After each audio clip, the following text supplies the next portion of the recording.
Sapo e dorëzoi një letër të tillë për Mehmetin, Skënderbeut, i erdhi lajmi me letër nga papa, se ai do të dilte për së shpejti nga Roma, bashkë me forca të panumërta, kryqëtarësh, kundër priesit otoman, dhe sot të drejtohej për në liman dhe brigjet e Ankonës, me qëllim që të hidhej sa ndejmi së bashku me të ushtrinë e Epir.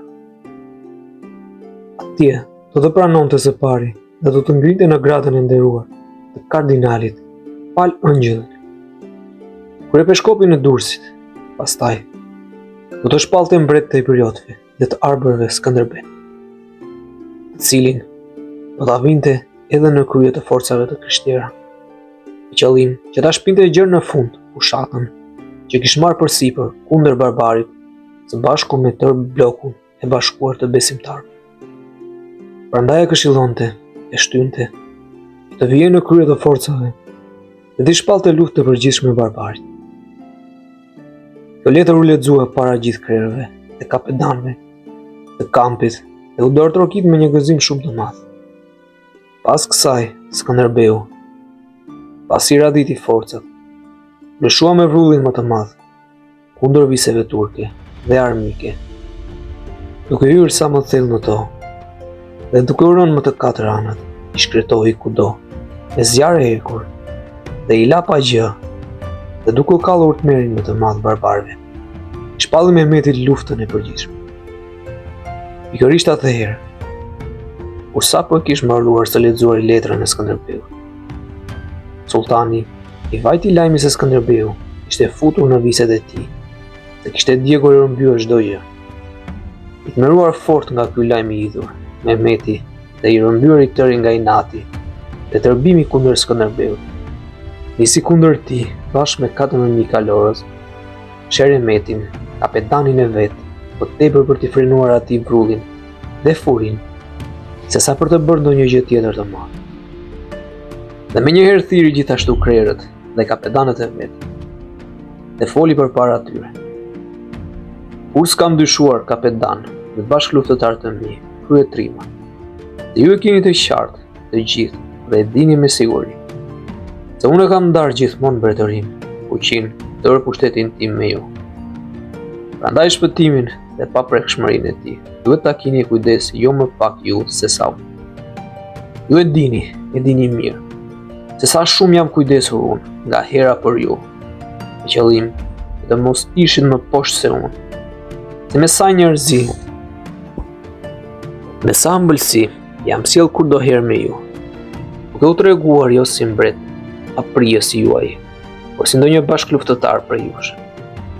Kam jetuar, kam punuar, kam derdhur djersën e mundin tim të gjithë, gjërë në pikë të gjakut, duke u përpjekur jo vetëm për vete, por edhe për ju.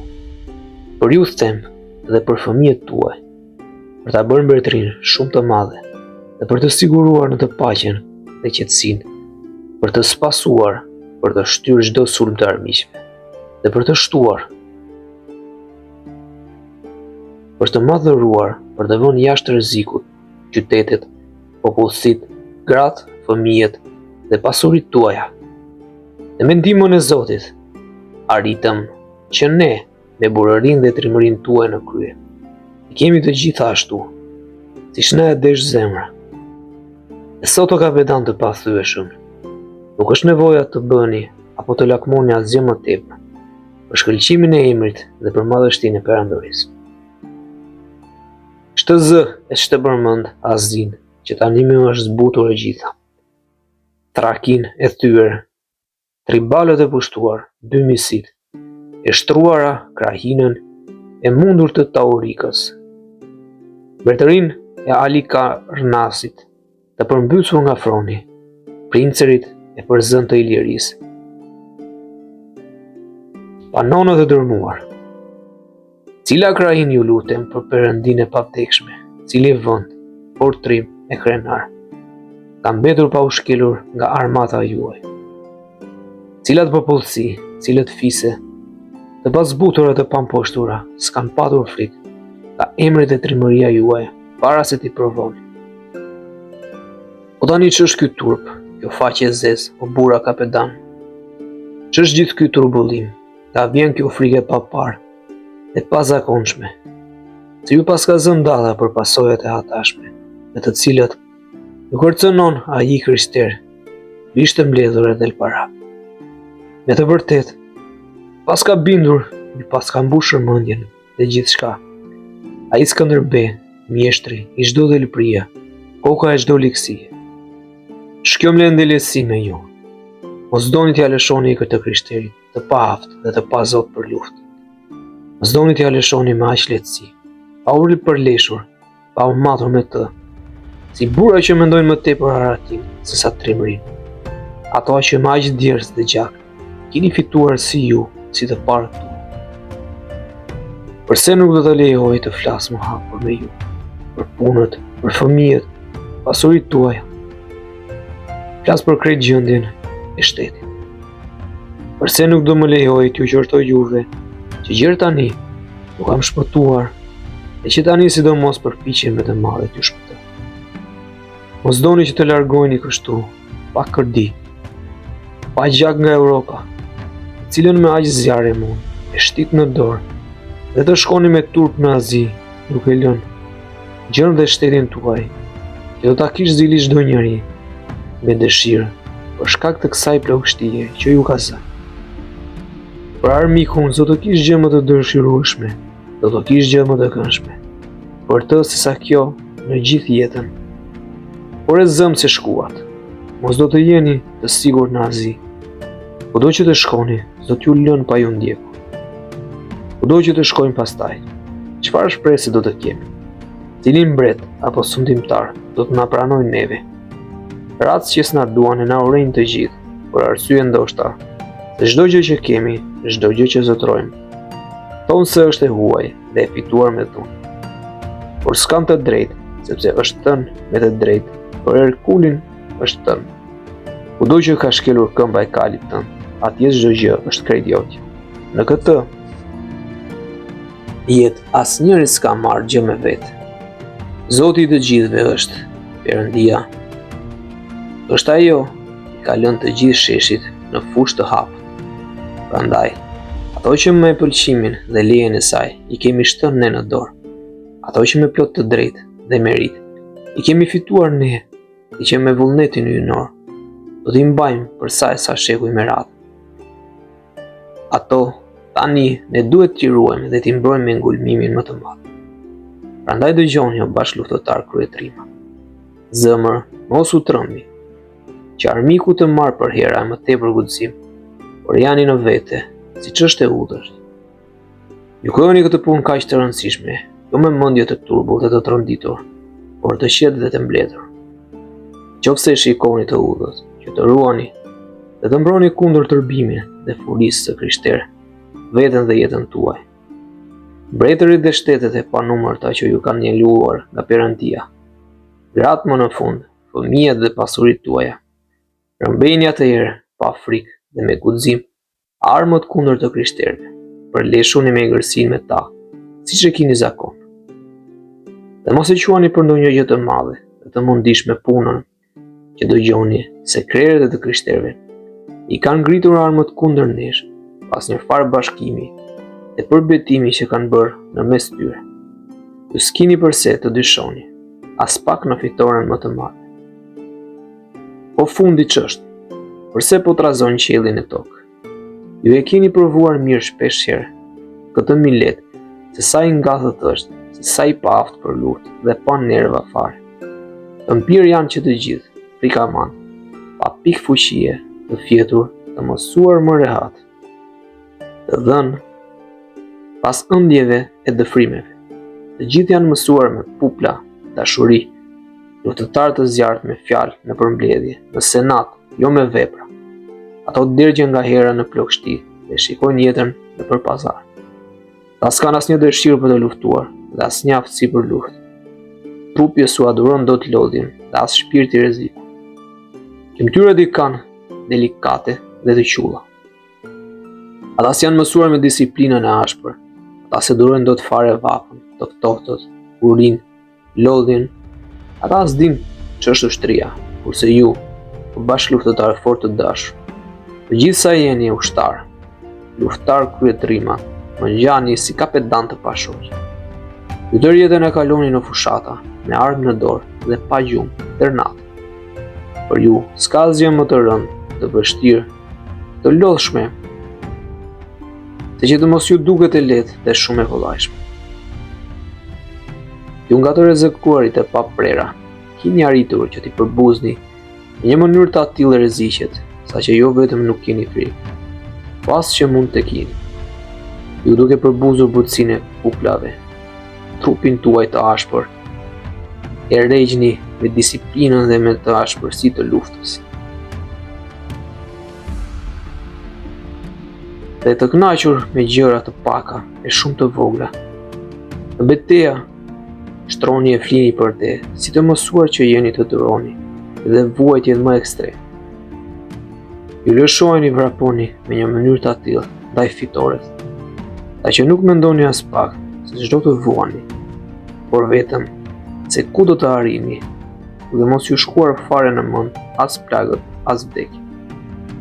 Këto janë o kapetan të pashoqe, dëshirat e ushtarëve, kryetrima, ushtarëve më të mirë, këto janë veprat, këto aftësitë, kjo është disiplina e vërtet ushtarake. Ta luftojnë me ngulm, ta fitojnë me lehtësi, ta i pret fitoria e sigurt, ta fitoria e padyshim. Dhe të urdhërojnë tek ne, ta prijes llafazan të Krishterë, dhe të vinë këta këshilltar madhështor, që qiren vetëm me fjalë. S'ka na ber nga punët ushtarake. S'di me çfat, por ndoshta që ta mbajnë mend për një kohë të gjatë këtë farë fushate, sepse as zgjuarësia, as ndonjë dhelpëri s'ka për t'i ndihmuar, sepse s'ka për t'u vletur zotësia në të folur, sepse s'do të kenë për të mbajtur fjalime, sepse do të duhet jo që t'i ujdisin shpatat para pasqyrave të grave, që kanë zakon, por që t'i shpërkatin me gjak armiku, kur trimi do të shuhet nga frikamani, kur luftëtari nga i paafti për luftë. Mos duhet të keni frikë jo ushtar, por të shjuar. Nga këta, mos duhet të sprapseni para këtyre. S'ka njerëz më të ulët dhe më të përbutshëm se këta. Çudi e madhe, veç kjo që po shoh. Ju po lëkundni në dyshime. Por sillni, ju lutem, të gjithë sillni secili parasysh turpin dhe poshtërsinë e kësaj pune. Thirrni mendjes. Zgjojeni burërinë e dikushme.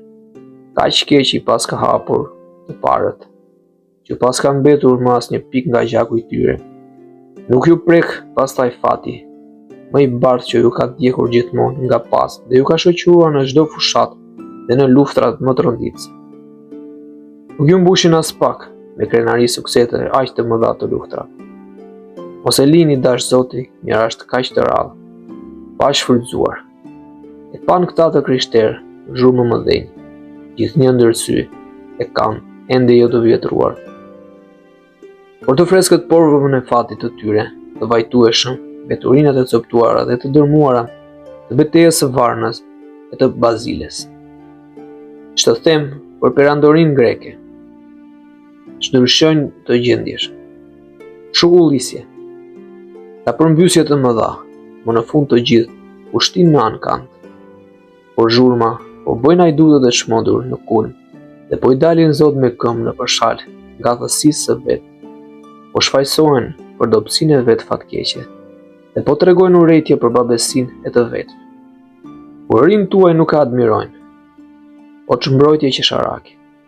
Nga këta, një pali ka humbur pa dijenjia e komandantëve.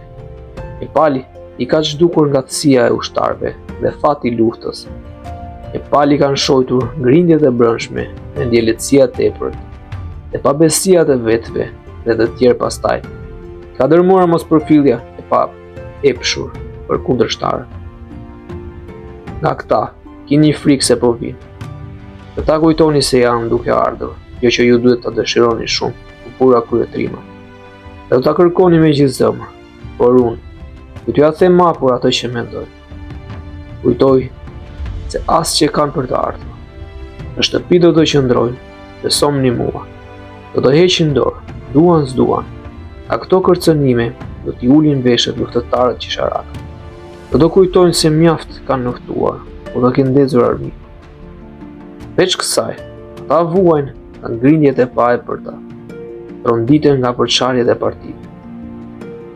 Të gjithë duan të jenë në krye, të gjithë të komandojnë, askush të bindet. Aq i madh është mos pajtimi ndërmjet tyre. Të shumë janë mbretërit, dhe mes tyre të shumë ata që komandojnë. Cili do mendon e vepron sipas shefit. Askush nuk kujdeset për të mirën dhe do binë e përgjithshme. Shtjen në mes tyre për të krishterë, të gjithë janë ambiciozë, të gjithë lakmitar. Mëri shumë të mëdha ka në mes tyre. Asnjë bashkim, bindje gjekundi, megjithse në këto qëndron tërë fuqia e komunikimit, sidomos në luftë, sepse pos qenë këto, në ushtri përmbyset e gjithë puna, jo vetëm që çalon. E vrasje pastaj të përbashkëta. Kënaqet ky millet, kaq i shenjtë, kaq fetar, dhe shpagë pasuri, kur disin çdo ditë nëpërmjet tyre. Por këto arsye mos i përfillni dhe talluni me ato që na shkrojti në letrën e vet. Plot kërcënime dhe i përksime. Ai ka çaku i pabes Skënderbek. Se janë mbledhur e përbetuar kundër nesh, gjithë bota e krishterë, së bashku me kryetarin e vet, që ata e quajnë pap, dhe që nderojnë ashtu si nderojmë ne kalifin ton. Janë përbetuar gjithë princit e mbretërit e kësaj feje, po i rëmbejnë tani me armët, me qëllim që të na përzojnë krejt që të çlirojnë Europën, ta shëgimnin e vet, të pushtuar padrejtësisht nga ne. Këto e sape, veç ata i bëjnë sigurisht, pa hanxhin, pa veten e tyre, siç u pëlqen. Dhe sa bukur se, s'qen kam budallënj. Kështu edhe Agamenoni, si pas Homerit, donte një ditë para se të perëndonte dielli, të rënonte muret e shenjta të Trojës. Por Zeus i kishte hedhur gjetë kësyt, ai qeshte me lutjet e tij. Po vrapojnë të krishterët që të fitojnë një lavdi të rrallë, por të vështirë. Prandaj ata, ndërsa dëshirojnë ta glabërojnë, do ta arritin dhe do ta bëjnë edhe më të madhe shtetin dhe fuqinë tuaj. Ju siguroj për fjalët e nderit. Që të lëmë njanë të tjerët, ç'duhet të them për vështirësitë e sendeve dhe të vendeve. Që them për ushqimet dhe për mjetet e tjera, të cilët përbëjnë bazën më të fuqishme dhe ndihmën më të madhe të luftës. Mos vallë nuk do t'i kini ju më të lehta, gjithë ato që atyre do të mungojnë. Vetë vendi pastaj, i përshtatur më tepër, për të shkaktuar dom sesa për të pësuar, dhe i hapte i sigurt, si për të bërë përpara, si për të sprapsur. Do t'ju ruaj dhe do t'ju armatos, begatshëm, me çdo gjë. Dhe do të luftoni në vendin tuaj, gjithçka, do t'ju përgjigjet pa kursim. Do t'ju ndes për në betejë dhe do t'ju jap zemrën në mënyrë për të fituar. Lodhët e prindërve pleq këndej, të puthurat e fëmijëve të vegjël andej, për qafimet e grave të ëmbla anën tjetër, vetë kombet më në fund që u ndjekin pas, dhe ju kanë në krye, do t'ju qëndrojnë me ngulm më të madh në pestë. Do të jetë nevoja për asnjë këshill, për asnjë shtytje dhe nxitje, të ndezur, dhe do të jenë të gjithë. Rreziku i përbashkët, zhdukja e të gjithëve së bashku, e fton e nxit e detyron secilin. Pati gjithashtu i përbashkët i luftës, përmbysja e gjendjes, dhe rrjedhimet e saj, i tërhet të gjithë. Tani rrezikohet liria, një ka rrezik të sklavëri të përjetshme. Një është puna për gjën më të lartë. Tani ju shikon në rrezikat e unë, mbretërinë, fëmijët dhe të mirët tuaj gjithë fatin tuaj. Zemër o burra, mos e trima, qëndroni të patundur, të fortë të guximshëm. Merrni masat derisa ka kohë, me qëllim që këta të krishterë pa nerva, në rast se s'janë penduar për këtë punë, dhe s'kanë menduar të qëndrojnë më mirë në shtëpi, dhe mos më zënë në prit dhe të mos na bien pa pritur e pa kujtuar. Sepse në çdo farë pune, pasojat për të cilat nuk merren që më parë. Masat e menduara me kujdes të shpejt janë zakonisht më të rrezikshme.